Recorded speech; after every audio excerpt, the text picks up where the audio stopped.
Welcome to the show Retire Right by Outlook Money. This episode is in association with HDFC Pension Management Company Limited along with Outlook Money. While retirement planning is one of the most important goals for individuals given the rising life expectancy in India and the new nuclear family structures that we are seeing now, there is not much seriousness about approaching this important financial goal, especially among people in the age group who see retirement as something that is really far away. Today's topic of discussion is the barriers in the path of retirement planning, some of which we briefly discussed earlier. And we have with us today Mr. Sriram Iyer, Chief Executive Officer, HDFC Pension Management Company Limited, who will tell us what's stopping India from taking a firm step on the path of retirement and what's the way forward. Welcome, Sriram, to this show, and thank you so much for joining us today. So discussing this new topic of the barriers in retirement planning, which you briefly mentioned in an earlier episode that we recorded, we thought that we should expand on this and give our viewers a better view on what it means and what they can do about it. So the first question that I would put to you is that as of now, we know these data and stats that expectancy is increasing. People are living longer. They need to put a larger corpus for them for those years. But still, do you think that is India retirement ready? And if not, why is that so? I'd like to, first reaction is certainly we are far from ready. I don't think we are anywhere close to ready as a society, right? There are certain segments of the population which would be fine, but I think it's a very small sliver of our population if you look at it from the larger context. So the short answer to that is no, we are certainly not ready. There are two data points that I would like to highlight to you, which will bring home this point on why I think we are not retirement ready. Number one, if you look at the estimates on the retirement gap, and retirement gap is defined as the amount of money that is a gap between, let's say, 70% of what is your last income, right? Let's say if your income at the time of retirement was 100, then you would likely need 70 at the time of retirement.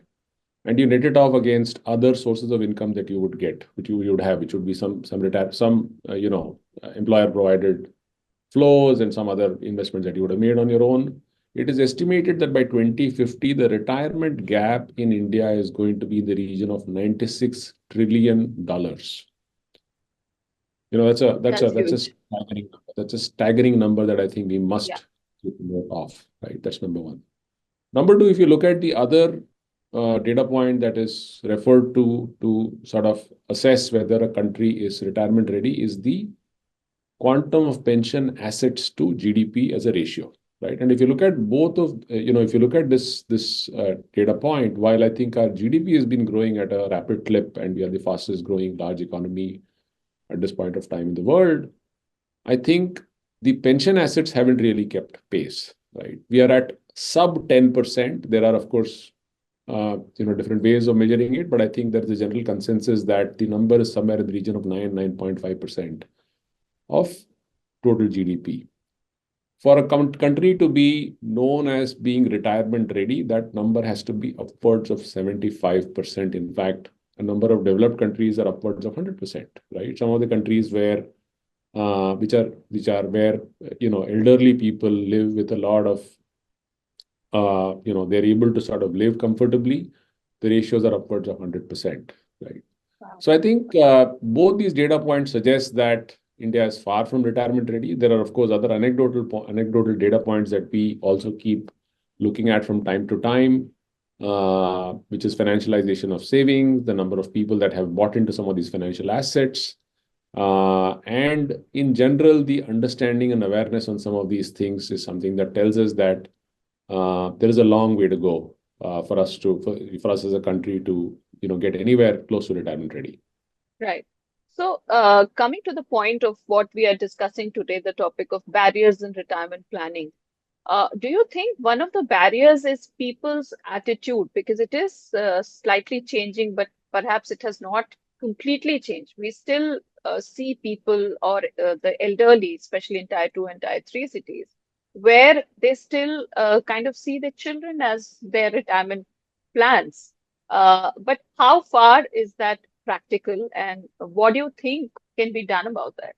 You're right. I think, two things are happening, right? One is there is this old age, there is this age-old tradition of us considering the next generation as our investment retirement portfolio, so to say, right? And you made that point very aptly. I think it is certainly changing slowly but surely, right? In the urban centers, we definitely see that there is a far more significant shift that has happened, where individuals who are heading towards retirement or heading towards the age of, let's say, 60, there is far greater understanding of the fact that they need to fend for themselves, because these are all things that they see day in and day out, right? And we spoke about the fact that societal modes are changing. Families are getting nuclear. Kids want to stay away, stay independently from their parents, which I think is a great thing. All of these things are certainly, making people in the tier one, tier two cities. Certainly, it's very apparent here that people are wanting to make sure that they embark on this journey of being retirement ready. So I think that's very, very clear. Tier 3 and Tier 4, I agree with you. I think there is still a very huge dependence on the next generation to help them navigate through their old age. But I think the other big change that is happening is urbanization, right? There's a very rapid urbanization that is happening, and therefore a large number of Indians are migrating to cities, right? And that again is making it all the more important for people in the tier 3 and tier 4 cities. I think they are also starting to realize that they will need to start fending for themselves. I Hmm. think the fact that technology is now playing a very large role, and the fact that there are the whole banking revolution that happened post Aadhaar, and the whole the jam trinity as it is referred to, the fact that a very large number of Indians today have access to a bank account, the fact that there are government supported schemes such as the Atal Pension Yojana that was launched a few years back, these are all schemes that have made of an impact, right? Certainly, people are starting to realize that they will need to make sure that for them to lead a life of dignity, dependence on even the next of kin or people, of the next generation is something that they do not want. But I do agree with you. I think in urban centers, the realization is far clearer. In the tier 3, tier 4, tier 5, there is still a certain level of dependence that is there on the next generation. And I think that will most surely change as India urbanizes rapidly. So do you also think that, we are discussing that, somewhere the onus lies on individuals as well to break those barriers. Of course, there is financial awareness that can play a role, but it is an individual's kind of, your own agency to make that change, to realize what is to be done in the future. And how can that be done? No, I think, I agree with you, right? I mean, while the responsibility for making sure that one is financially secure as you sort of head towards retirement, the primary responsibility is obviously on the individual, because the individual is the one who's going to sort of suffer the consequences of not having planned. But as we spoke earlier, there are other associated issues, right? Lack of adequate income itself is one of the issues that is there. And I think if you look at the examples that even a developed country like United States, if you look at the 401k plans there, they have been massively concentrated at the higher end of the spectrum, right? In terms of the number of people who have, let's say, bought into a 401k plan, because that is an employer mandatory, it's an employer driven plan. NPS is very similar, right? NPS offers a similar kind of a structure, right? Far more efficient, I must say, but very, very efficient tool. So I think so the primary responsibility obviously resides on the individual, right? So those of us who have a regular paying job, and I think this is a very large segment, obviously, of the Indian population. It is incumbent upon them to get financially aware. And as I keep saying this, and I have made this point earlier as well, is that education on personal finance is as important as learning mathematics, right? So it has to start at a very, very early age. I think there are some initiatives that have been taken towards that, but I think this is so critical, to us as as one starts earning and one gets into adulthood, that awareness around financial products is something that we must embed in the primary secondary school curriculum, and I think that is as important as, and that's when this awareness will come about. Otherwise, what ends up happening is that you end up meeting people at the age of 52, 53, 54 who say that, okay, got another 5, 7 years to go, how do I make sure that I secure my financial future, right? It is way too late. If you haven't started early, if you start early, I think magic can happen, right? But if you start too late, you're facing at a fairly disastrous situation if you don't have sufficient money, right?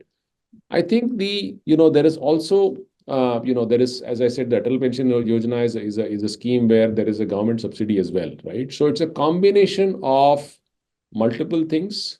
There should also be a nudge to the customer or the individual to start this journey. And I think there are some very good examples that we see in other countries where some of these things are mandated. Even in India, the Employee Provident Fund contribution, if there are more than 20 employees in a company, it is mandatory for the company to contribute, and a matching contribution from the actually a contribution from the individual salary and a matching contribution from the employer. So to that extent, I think those are the kind of nudges that are required. So not so because of the fact that all of us, um, delayed gratification is not something that we understand very well, right? Something that's going to come to us 30 years from now or 25 years from now is not very well understood by us, and that's human behavior, right? So there has to be a systemic intervention to make sure that uh, an individual is forced to keep aside a certain amount of money towards creating a kitty.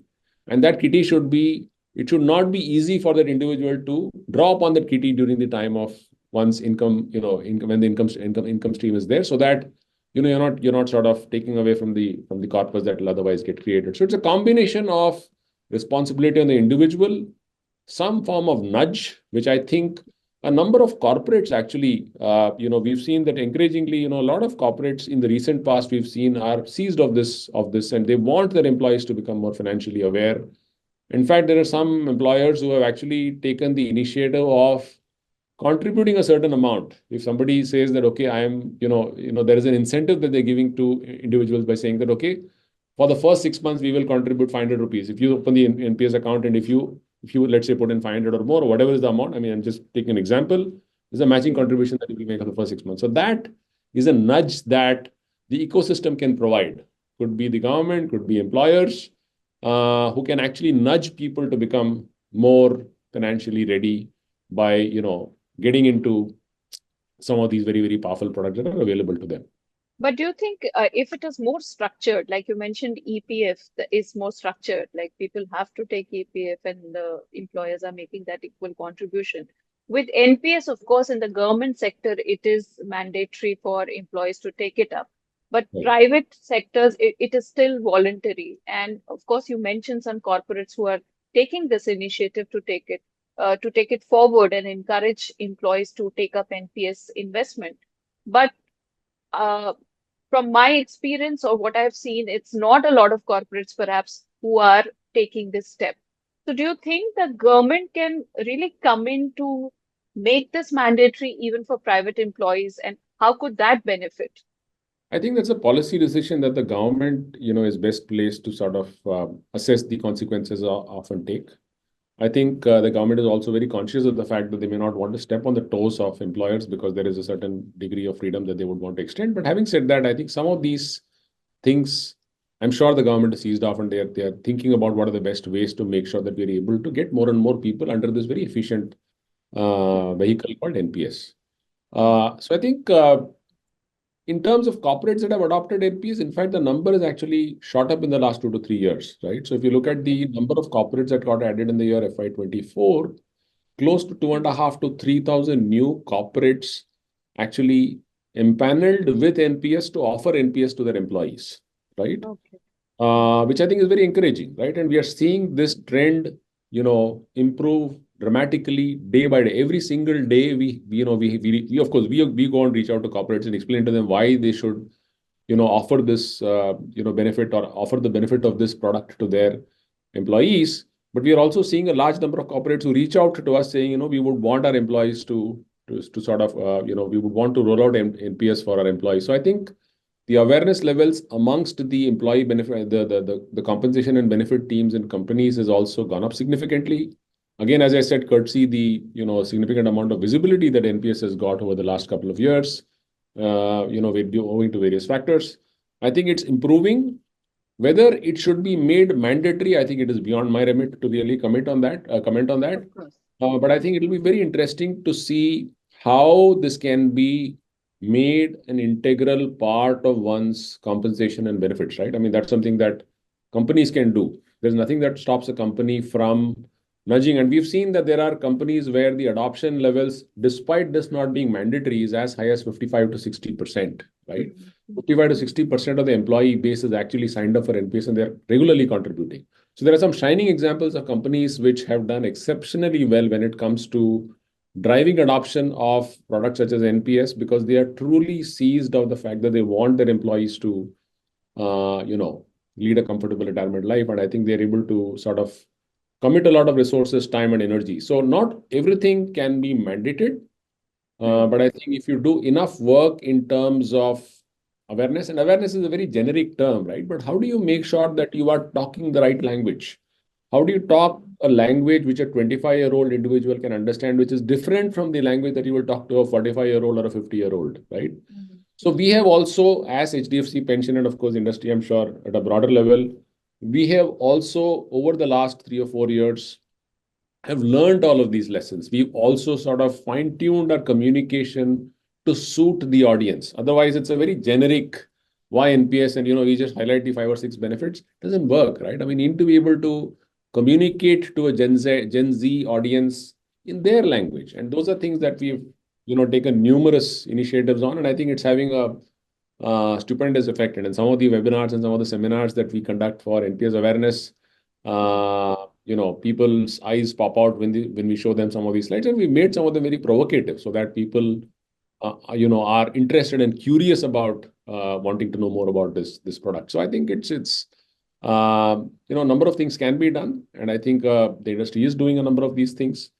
More can be done, and I think we need to get a lot more creative about how to communicate the benefits of this product rather than keep using some beaten terms like tax benefits and low cost, and all of those are important, but I think we need to communicate in the language that an end customer will find interesting and appealing, right? And that's a task that we have cut out for ourselves. So I'm getting the sense that whatever the barriers that are present right now are being tackled by the industry in a way. And that's great to hear. And thank you so much, Sriram, for joining us today. And we hope to meet you soon to kind of demystify other aspects of retirement planning and help this financial awareness drive that we aim to take far and wide among our readers and viewers. Thanks a lot. Thank you very much, Nidhi. Thank you. Entirely my pleasure. Thank you.